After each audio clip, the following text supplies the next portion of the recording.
যতই জপি ততই মধুর লাগে, নামে এত জাদু থাকে কে জানি তো আগে, আল্লাহ নাম যতই জপি। ও নাম জপে প্রিয়তম, ও নামে জপে মজনু সম, ওই নামে পাপিয়া গাহে হৃদয় গোলাপে বাগে, আল্লাহ নামে যতই জপি। আল্লাহু আকবার। এত মধুর নাম আর দ্বিতীয়টা নাই, যতই জপি ততই ভাল লাগে, ঠিক কিনা বলেন? এজন্য রব্বুল আলামিন বলেন, ওয়ালিল্লাহিল আসমাউল হুসনা ফাদউহু বিহা ওয়া যারুল্লাযীনা ইউলহিদুনা ফি আসমাই সায়ুজজাউনা মা কানু ইয়ামালুন।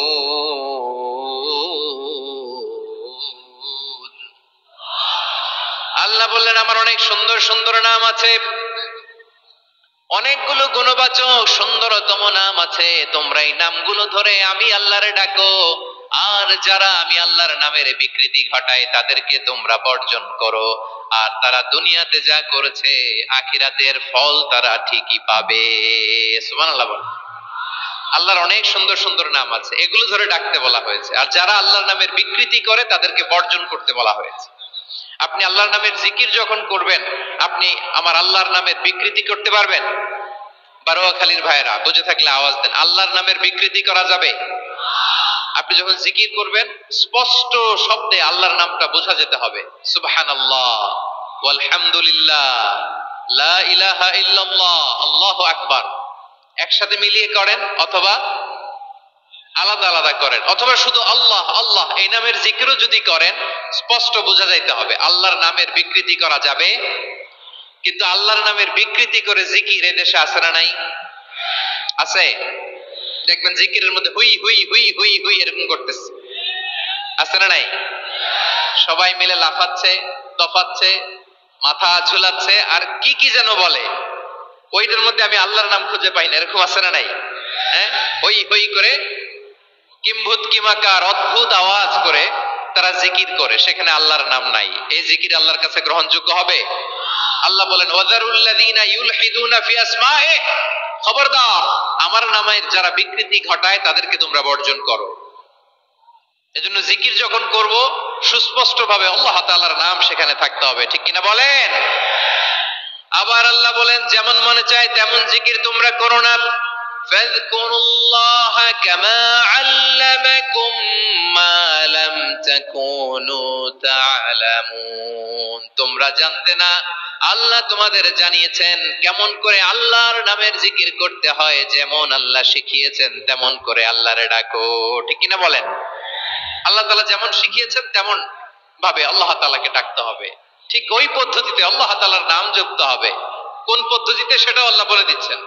আল্লাহ তাআলা বললেন, ওয়াজকুর রাব্বাকা ফি নাফসিকা তাদাররুআন ওয়া খীফাতান ওয়া দুনাল জাহরি মিনাল কওলি বিল গুদুওয়ি ওয়াল আসাল ওয়া লা তাকুম মিনাল গাফিলিন। খবরদার আল্লাহর নামের জিকির করো, আল্লাহকে ডাকো,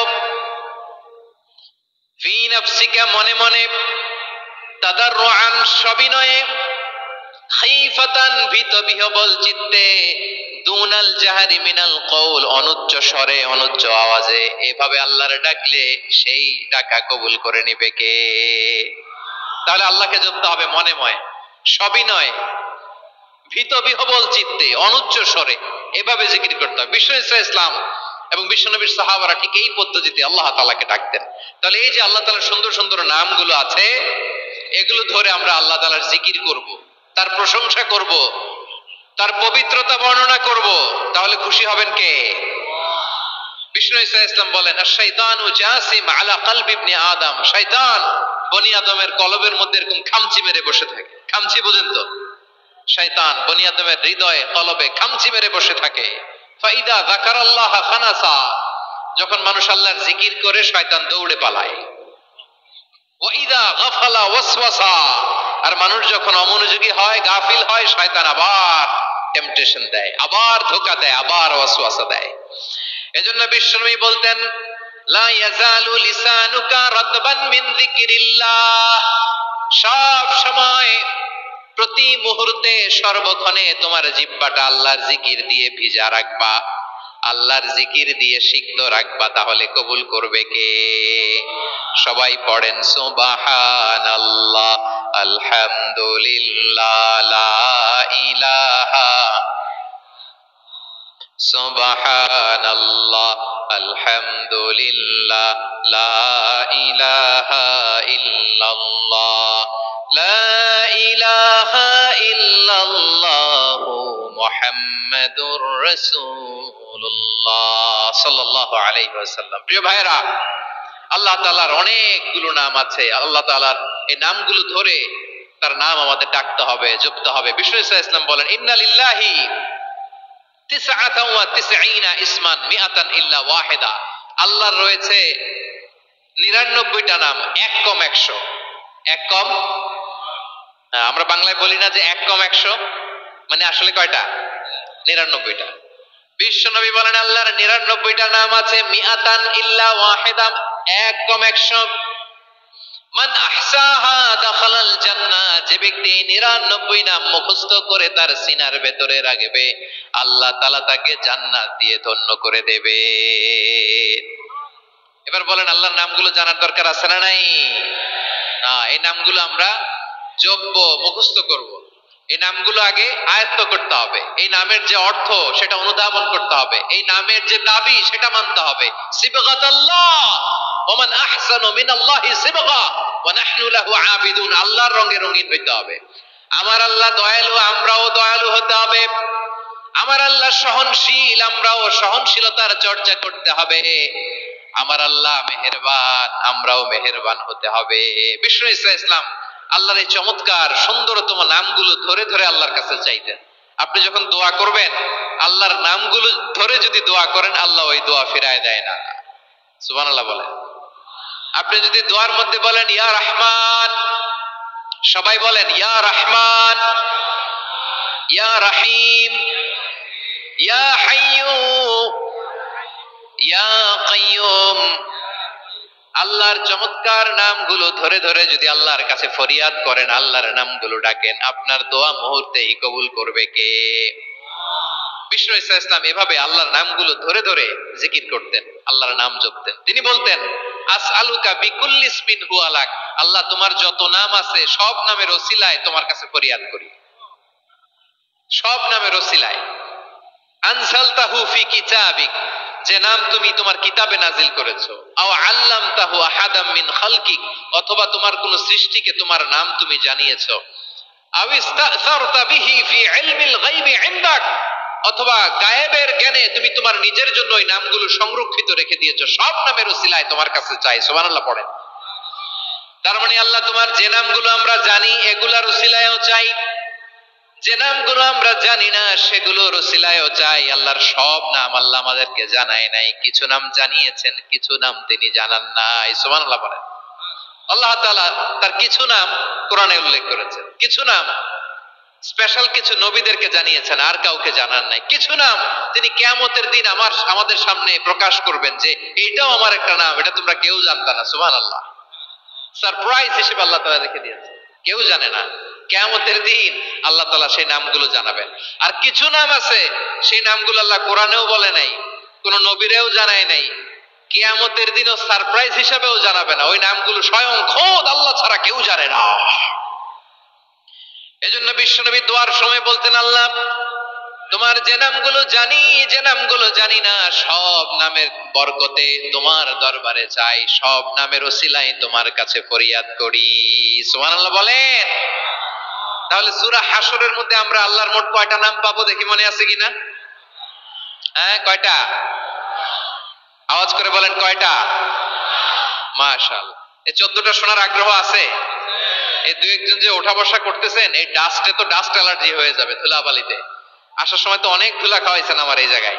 একটু শান্ত হয়ে বসেন, আমরা শান্ত হয়ে বসি, অল্প কিছু সময় কিছু কথা আলোকপাত করবো, তারপর আমরা বিদায় নিব। উঠবো না, কেউ দাঁড়াবো না, উঠবো না।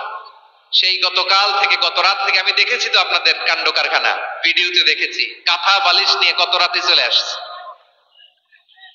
তো অনেক কষ্ট করে অনেক সময় অপেক্ষা করেছেন, আর অল্প কিছু কয়েক মিনিট আপনারা বসেন, আমরা একসাথে বিদায় নেব ইনশাআল্লাহ। তাহলে প্রিয় বারুয়াখালীবাসী বলেন তো, সূরা হাসরের শেষ দিন আয়াতে আল্লাহর কয়টা নামের দেখা মিলবে? সবাই একসাথে আওয়াজ করে কয়টা?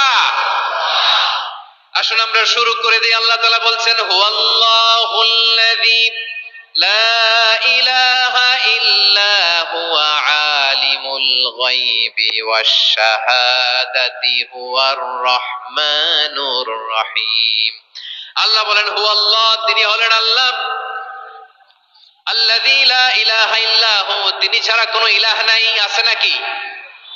বারুয়াখালীবাসী আওয়াজ করে বলেন তো দেখি, আমাদের ইলাহ কয়জন? আরো জোরে বলেন। একজন হইলে ভালো না বেশি হইলে ভালো? ওয়া ইলাহুকুম ইলাহু ওয়াহিদুন লা ইলাহা ইল্লা হুয়ার রহমানুর রহিম। আল্লাহ বলেন তোমাদের ইলাহ হলো একজন, তিনি ছাড়া কোনো ইলাহ নেই, তিনি দয়াময়, তিনি মেহেরবান। ইলাহ যদি একজন না হয়ে দুইজন হতো, ঝামেলা আছে না নাই? লাউ কানা ফীহিমা আলিহাতুন ইল্লাল্লাহু লাফাসাদাতা। আকাশ এবং জমিনের মধ্যে ইলাহ একজন না হয়ে যদি মাত্র দুইজন হতো, আকাশ জমিন ভেঙে খান খান হয়ে যেত। ঠিক কিনা বলেন? দুইজন ইলাহ হইলে খান খান হয়ে যেত। আমাদের রব একজন হইলে ভালো না বেশি হইলে ভালো? কথা বুঝতেছেন? আরে একজনের তো মন জোগায় চলতে পারি না, ঠিক কিনা? হ্যাঁ, একজন, তিনি যে আদেশগুলো দিয়েছেন আমাদের দুর্বলতার কারণে আমরা তো পারি না। যদি 10 জন হইতো, ওই 10 জনকে হ্যাপি করতে পারতাম, তাদেরকে স্যাটিসফাই করা যেত এত সহজে? 10 জনের 10 নিয়ম থাকতো।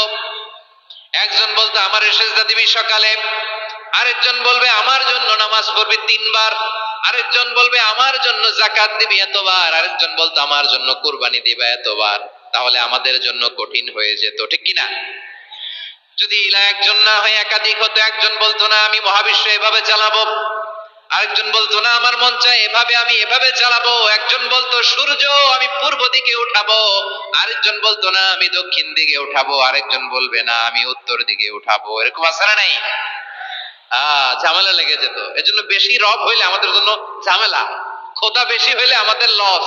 একজন হওয়া বারুয়াখালীবাসী আওয়াজ করে না, কথা বলে না। রব খোদা একজন হওয়াতে আমাদের সুবিধা হয়েছে না? এজন্য আল্লাহ বলেন লা ইলাহা ইল্লাহু, তিনি ছাড়া তোমাদের কোনো ইলাহ নাই, তিনি একজন। লা ইলাহা ইল্লাহু আলিমুল গায়বি ওয়াশ শাহাদা, তিনি প্রকাশেরও মালিক অপ্রকাশেরও মালিক। তিনি যেটা ওপেন এটাও জানেন, যেটা গোপন সিক্রেট ওইটাও জানেন। আলিমুল গায়বি ওয়াশ শাহাদা, তিনি গায়েবের মালিক, গায়েবের জ্ঞানী, যেটা দেখা যায় না, অদৃশ্য, জানা নাই, এটাও তিনি জানেন। এগুলো জানতে তার কোনো মাধ্যমের প্রয়োজন হয় না। অতীতে কি হয়েছে, বর্তমানে কি চলছে, ভবিষ্যতে কি হবে, সব তার জ্ঞানের ভেতরে আছে না নাই? এজন্য আল্লাহ বললেন আলিমুল গায়বি ওয়াশ শাহাদা, তিনি গায়েবের জ্ঞান রাখেন, তিনি দৃশ্য জগতের জ্ঞান রাখেন, তিনি প্রকাশ্য জগতের জ্ঞান রাখেন, তিনি গোপন জগতের জ্ঞান রাখেন। তার কাছে কোনো কিছু গোপন নাই, ঠিক কিনা বলেন? হুয়ার রহমানুর রহিম, তিনি হলেন দয়াময়, তিনি হলেন মেহেরবান।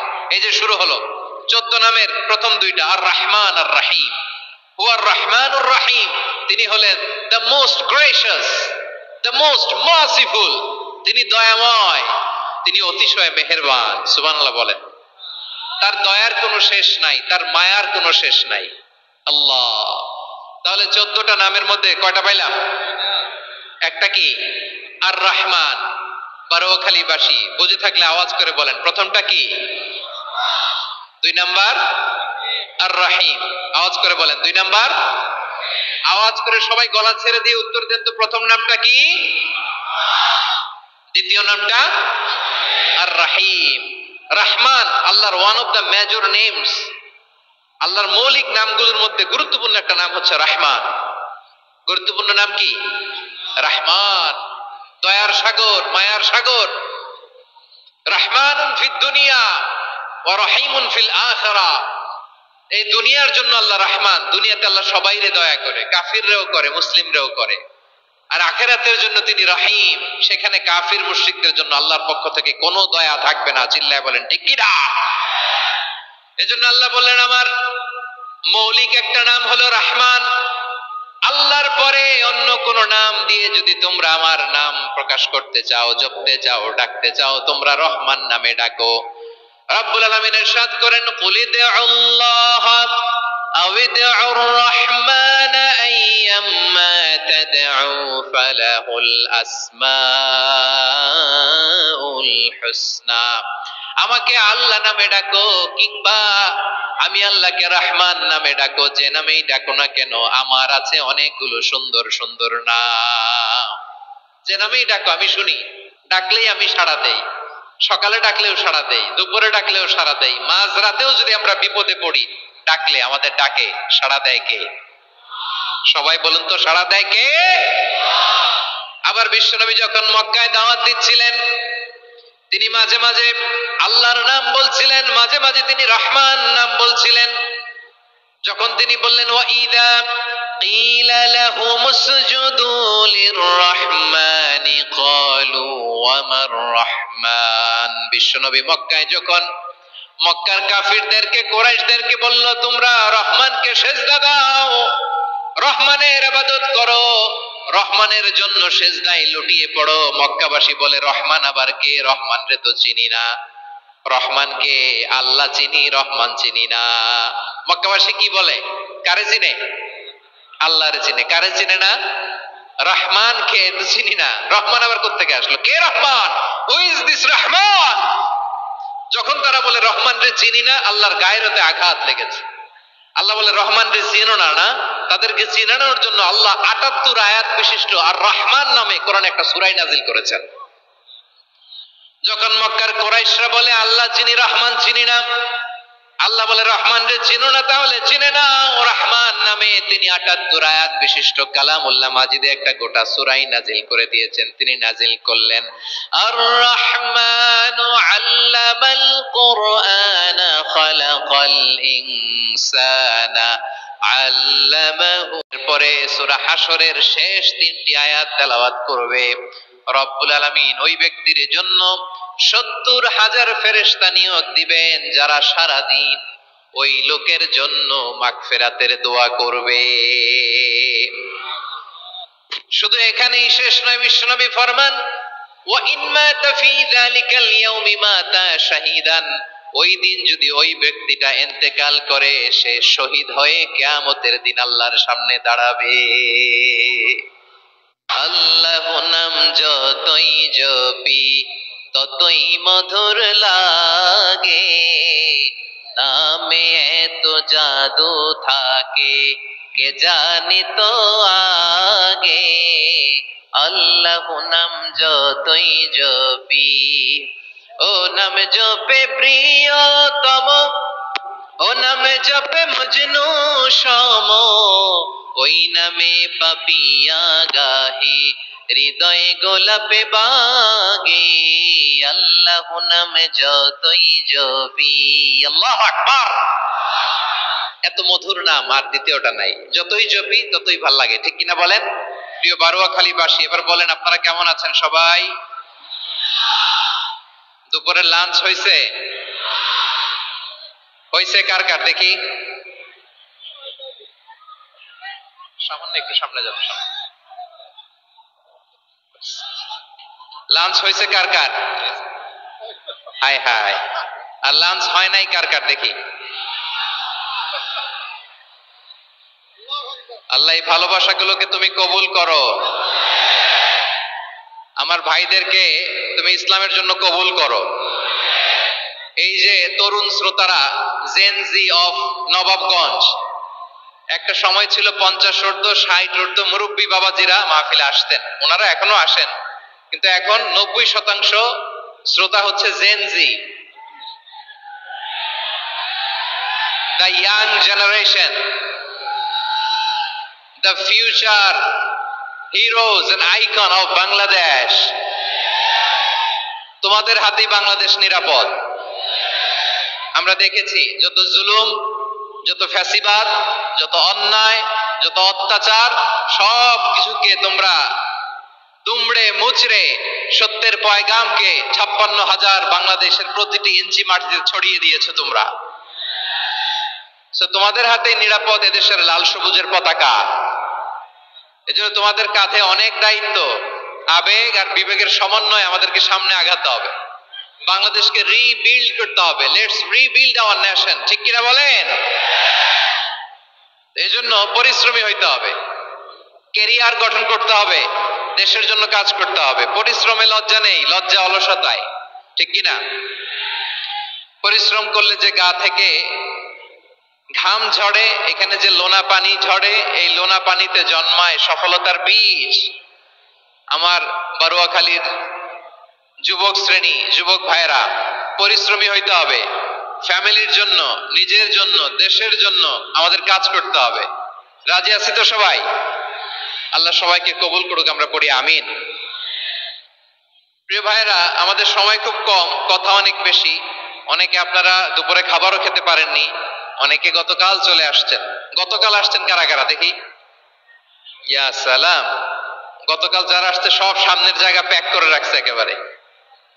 মাশাআল্লাহ, মাশাআল্লাহ, আল্লাহ কবুল করো তুমি। প্রিয় ভাইরা, আজকের প্রোগ্রামটি খুবই সুশৃঙ্খল, ওয়েল অর্গানাইজড, ওয়েল ডিসিপ্লিন। বসুন বসুন, থামুন, কিছুই বলা লাগতেছে না আমার। আলহামদুলিল্লাহ, আলহামদুলিল্লাহ। আপনারা যে যেখানে আছেন বসতে পেরেছেন বসুন, দাঁড়িয়ে আছেন দাঁড়িয়ে শুনুন। আমার সাউন্ড ঠিকঠাক মতো শুনতে পাচ্ছেন তো? হ্যাঁ, পাচ্ছেন? মাশাআল্লাহ, মাশাআল্লাহ। সাউন্ডটা খুব একটা ক্লিন মনে হচ্ছে না, ক্লিন না, কেমন যেন দুইবার আওয়াজ শুনতেছি আমি। সাউন্ডটাকে একটু স্ট্রং এবং ক্লিন করে দেওয়ার চেষ্টা করবেন মাইক অপারেটর ভাই যিনি আছেন। তাহলে আমরা কিছু কথা কোরআন থেকে পেশ করবার চেষ্টা করবো ইনশাআল্লাহ। প্রিয় ভাইরা, এখন আপনারা যেমনি চুপচাপ, শেষ পর্যন্ত চুপচাপ থাকবেন তো? হ্যাঁ, আমি ওঠার আগে কে কে উঠবেন? হাত তোলেন দেখি।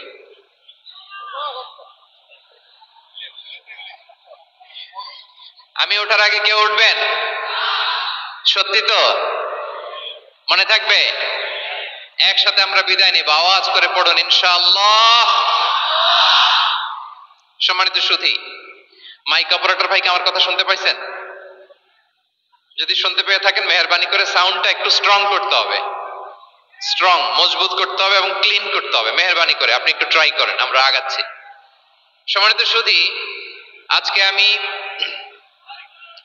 আমার খুতবার শুরুতে সূরা হাশরের শেষ 3 আয়াত তেলাওয়াত করেছি। মুখস্থ আছে না সবার? বাংলাদেশে ফজরের নামাজে প্রত্যেক মসজিদে যখন তাসবিহ পড়ে ইমাম সাহেব এটার তালিম দেয় না, তালকিন দেয় না? প্রিয় বারুয়াখালীবাসী, মুখস্থ আছে না সবার? জি, ইনশাআল্লাহ। আজকে সূরাতুল হাশরের এই শেষ 3 আয়াতের তাফসীর আপনাদের সামনে উপস্থাপন করার চেষ্টা করব ইনশাআল্লাহ।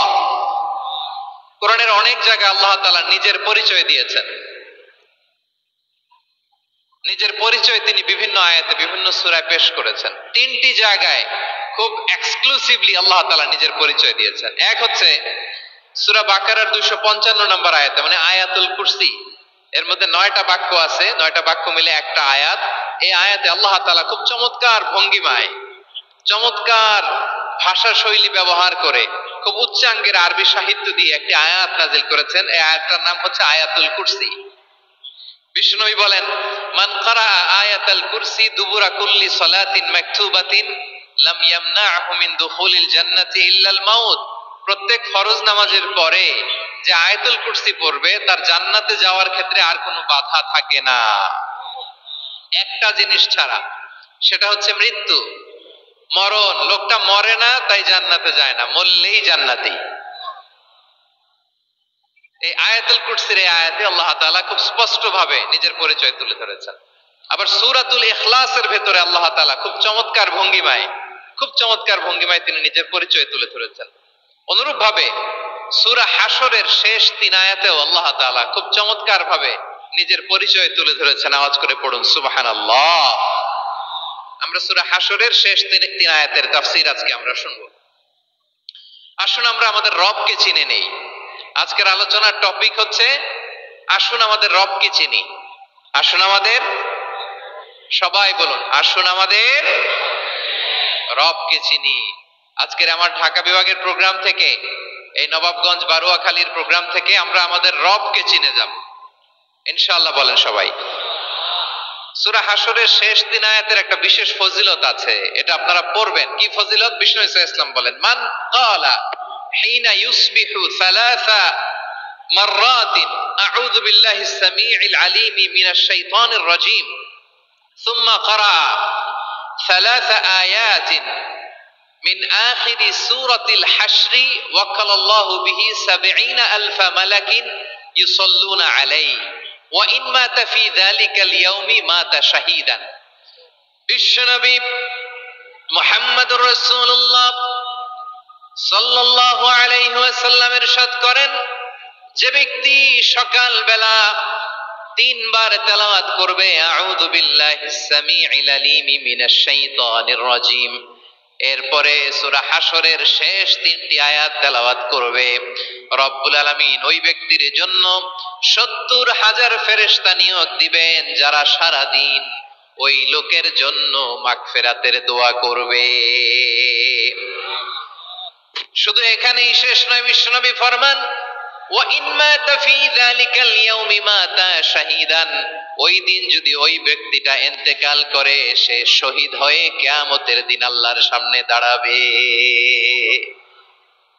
সকালবেলা যদি পড়েন 3 বার আউযু বিল্লাহিস সামিউল আলিম মিনাশ শাইতানির রাজীম 3 বার পড়ে সূরা হাশরের শেষ 3 আয়াত যদি তেলাওয়াত করেন, তাহলে আপনার জন্য আল্লাহ তাআলা 70,000 ফেরেশতা নিয়োগ করবে।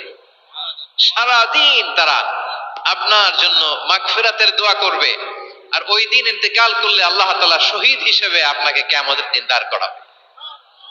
সুবহানাল্লাহ, এত আস্তে। আবার সন্ধ্যাবেলায় যদি পড়েন, সারা রাতের জন্য 70,000 ফেরেশতা মাগফিরাতের দোয়া করবে। ওই রাতে মারা গেলে শাহাদাতের মৃত্যু নসিব হয়ে যাবে।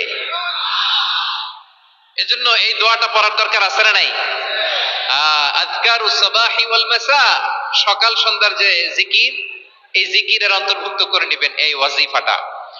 যে হাদিসটা বর্ণনা করলাম সুনানে তিরমিজির হাদিস, যদিও হাদিসটা সনদের দিক থেকে দাঈফ, কিন্তু মুহাদ্দিসিন ইকরাম বলেছেন যেহেতু এটা ফাযাইলুল আমালের হাদিস, এটা পড়ার ক্ষেত্রে কোনো নিষেধাজ্ঞা নাই, এটা পড়া যাবে। সো সকাল সন্ধ্যা যদি সুযোগ হয় এই ওয়াজিফাটা যেন আমরা পড়ি। এই 3টি আয়াতের ভেতরে আল্লাহ তাআলা তার 14টি গুণবাচক নাম উল্লেখ করে দিয়েছেন। কয়টি? আওয়াজ করে বলেন তো, যারা শুনতে পেয়েছেন বলেন। এই 3টি আয়াতের মধ্যে আল্লাহর কয়টি সুন্দর সুন্দর গুণবাচক নাম আছে বলেন তো? কয়টি? সবাই বলেন কয়টি? 14টি গুণবাচক নাম, চমৎকার চমৎকার নাম। যে নামগুলো যদি আমরা আজকে পড়ি, শুনি, জানি, আল্লাহ তাআলা সম্পর্কে ব্যাপক ধারণা, ইনডেপথ, আমার রব সম্পর্কে ইনডেপথ নলেজ নিয়ে আজকে আমরা ফিরতে পারবো ইনশাআল্লাহ। বলেন সবাই। আসুন আমরা আল্লাহ তাআলার এই চমৎকার চমৎকার 14টি নামের ব্যাখ্যা বিশ্লেষণ আজকের এই তাফসীর ময়দান থেকে জানি। প্রিয় ভাইয়েরা, আল্লাহর অনেক সুন্দর সুন্দর নাম আছে, আমাদের উচিত এই নামগুলো দিয়ে আল্লাহকে ডাকা। ভাই, তোমরা যদি ড্রোন একেবারে আমার মাথার সামনে নিয়ে আসো তাইলে হবে? একটা নিরাপদ দূরত্বে রাখতে হবে, এই ড্রোনের সাউন্ড যেন আমি না পাই। সেফ জোনে থাকতে হবে, দূরে থাকো। সম্মানিত ভাইয়েরা, আল্লাহ তাআলার চমৎকার চমৎকার অনেক নাম আছে যেগুলো আল্লাহ তাআলা কোরআনে উল্লেখ করেছেন। আল্লাহর আসল নাম হচ্ছে আল্লাহ। আসল নাম কি? সবাই বলুন, আসল নাম কি? কি মাঝখানে কি সমস্যা? এই ভাই যদি না দাঁড়ায়, ওই যে মহিলা প্যান্ডেলের বোনরা তো দেখবে না। ভাই আপনি একটু বসেন, মাঝে মাঝে একটু দাঁড়াবেন। ঠিক আছে, ঠিক আছে, হ্যাঁ হয়েছে। আল্লাহ তাআলার আসল নাম হচ্ছে আল্লাহ। আওয়াজ করে আল্লাহর একটা ডাক দেন, বলেন আল্লাহ। মন থেকে, হৃদয়ের গহীন থেকে, হৃদয় নিংড়ানো মনের সবটুকুন ভালোবাসাকে উজাড় করে দিয়ে আল্লাহর নামটা জপেন তো, পড়েন তো আল্লাহ। কেমন লাগে? ভালো লাগে? এর চেয়ে সুন্দর মধুমাখা নাম, জাদুমাখা নাম আর আছে? দু একজন বলছে নাই। আওয়াজ করে বলেন, এর চেয়ে সুন্দর নাম আর আছে?